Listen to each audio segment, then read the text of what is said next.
দর্শক বন্ধুরা, এই মুহূর্তের জন্য গুরুত্বপূর্ণ খবর। সমকাজে সমবেতন ইস্যুটা কিন্তু বারংবার উঠে আসছে বা তুলে ধরা হচ্ছে। সম্মানীয় স্যারকে এই বিষয়ে অনেক ধন্যবাদ।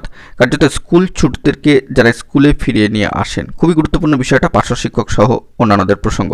বিষয়টাকে খেয়াল করবেন, অবশ্যই চ্যানেলটিকে সাবস্ক্রাইব করে সঙ্গে থাকবেন। চলুন কথাবার্তা না বাড়িয়ে আমরা মূল আলোচনার মধ্যে চলে যাচ্ছি। বন্ধুরা, যে খবরটি উঠে আসছে, কার্যত পশ্চিমবঙ্গ রাজ্য বিধানসভায় বিভিন্ন বিষয় নিয়ে আলোচনার পাশাপাশি সমকাজে সমবেতন ইস্যুটাও কিন্তু উঠে আসছে। সম্মানীয় বিধায়ক মহাশয়রা কিন্তু বিষয়টিকে তুলে ধরছেন এবং সেই দিক থেকে সম্মানীয় বিধায়ক, সম্মানীয় স্যার নওশাদ সিদ্দিকী স্যার মহাশয়ের বার্তায় কার্যত বিষয়টি কিন্তু উঠে এসছে।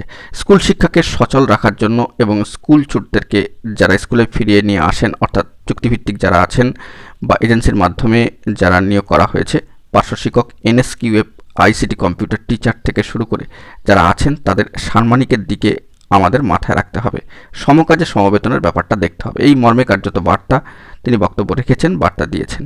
অত্যন্ত গুরুত্বপূর্ণ। সম্মানীয় স্যারকে অনেক অনেক ধন্যবাদ জানাতে হচ্ছে এবং হৃদয় থেকে কিন্তু কুর্নিশ কৃতজ্ঞতা জানাতেই হচ্ছে। অত্যন্ত গুরুত্বপূর্ণ একটি আপডেট কার্যত উঠে আসলো। তো বলা বাহুল্য যে সমকাজে সমবেতনের মতো ইস্যুটাও কিন্তু বারংবার উঠে আসছে বক্তব্যের মধ্যে দিয়ে, বার্তার মধ্যে দিয়ে।